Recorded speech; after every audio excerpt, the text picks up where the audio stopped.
If it's a question of my love. We're officially in back to school season. And there was a time when getting your child ready for school just meant buying a backpack, buying some notebooks, a pack of pencils, and maybe a new lunchbox. So today, you need laptops, headphones, graphing calculators. Like, what is that? Specialized software, and don't forget sneakers, school uniforms if your children go to schools where they wear school uniforms, and that $100 hoodie that your teenager swears is a need. Back to school shopping isn't what it used to be, and it is not cheap. But you can make it manageable. You can plan for it. You can actually go through the season without blowing your budget. Yes, you can.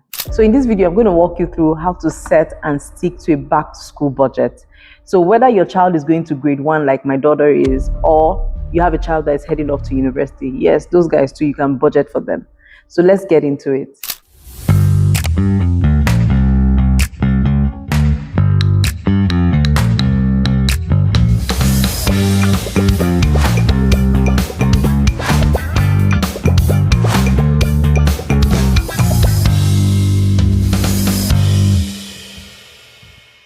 So step 1 is use last year's numbers.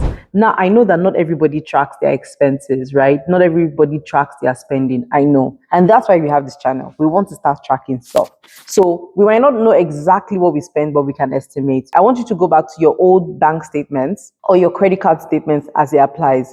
They got receipts, literally. So pull them up. I want you to look at what you spent last August and September. So that's going to be your starting point for this year. So even if prices have shifted a little or a lot, really, things are a lot more expensive than they were last year. Last year's figures will give you a ballpark figure, if you know what I mean. So if last year you spent $400 on supplies for one child, I don't know what you bought for the child that is $400 though, but let's say you spent $400 for one child. Now you know you're not starting from zero. So step number 2, this one is fun. I'm doing this one with my kids right now.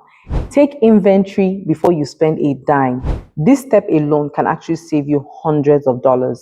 So I want you to go through your home, check their drawers. In fact, check your drawers. You'll be surprised what you hid there last year that you said you give it to them later and didn't give it to them, and it's still there brand new. So check their drawers, check your drawers, check closets, check storage bins, check backpacks from last year. You might be shocked to find things like unused books. I've found a brand new calculator in my own drawer. So you find packs of pencils and pens, a lunch bag that is still in very good shape, even if your daughter is saying that she wants the brand new one with the new characters on it. Don't fall for it. That calculator you thought was lost, that thing you guys have been looking for in your house, it's right there somewhere in the house. I also suggest that you consider repairing instead of replacing where it is possible. So whether it's laptops, backpacks, and even shoes. So it's not just about saving money. It's about teaching them that not everything has to be brand new. So don't give your children the idea that every time they start a brand new school year, they have to start with brand new things. Don't do that. Now, number 3, I want you to shop secondhand. Yes, shop secondhand or borrow. We often forget that gently used is still new to your child. The fact that a book has been used before, you give it to your child. So that child is a brand new book. So laptops, tablets, textbooks, binders, clothes. There's a thriving secondhand market online and in your local communities. Value Village is our secondhand kind of market here in Canada. So ask your friends, ask family too. Somebody probably has a scientific calculator they no longer need because they have an older child that is using something more complex, or a backpack that is collecting dust, extra supplies from a college-bound child. It doesn't make you cheap. It makes you smart. And that's what budgeting is, using your money intentionally. Step number 4, prioritize what's really needed.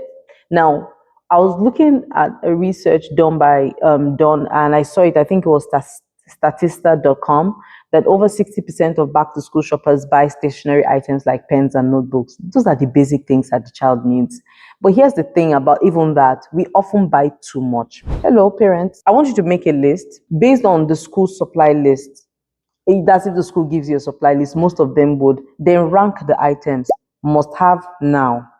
Can wait till October. That's another group. Might not be needed at all. Yes, there's something like that. When you categorize it like this, it helps to space out your spending and avoid unnecessary stress. So instead of spending all the money you have in August, you can pace yourself and give yourself a break and just buy some in September and buy some in October, because at the end of the day you find out that the kid might not even need all that stuff. Now, step number 5, involve your kids in the budget. This part for me is where it gets really powerful. One thing I always tell parents is that our parents missed out on teaching us about money. Don't do it. Don't make that mistake as well with your child. So let your child know that, hey, we're spending $200. Let's make a list and stick to it. Let them compare prices, debate between brands, and make trade-offs. Do they want a fancy binder? Zoe, do you want a fancy binder, or you want to save you money for your shoes? My daughter is behind the camera, so I'm asking her. You have to teach them trade-offs. This is real life financial education, and it is priceless. So your kids will learn how to budget, they will learn how to make decisions, and they will learn that money has limits, and that's okay. For me, growing up as a kid, even if I knew my parents weren't rich, I just every time I went, they should give me something because I felt like money had no limits, but it does. So, and that's a real life lesson. You're not just preparing those kids for school, you're preparing them for life. Look, I'll leave this final thoughts with you. It doesn't have to break you. Back to school season will always come, and it will come with expenses. But with a little planning, a little strategy, and a lot of heart, you can make it affordable, even meaningful. So I want you to remember these things. If you remember anything from this video, just remember this. Check what you already have. Borrow or buy secondhand. Make a plan. Involve the kids. Spend with intention. Please spend with intention, not emotion. Mothers, fathers, you've got this.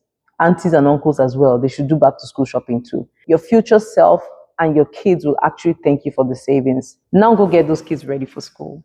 Thanks for watching. See you in the next video.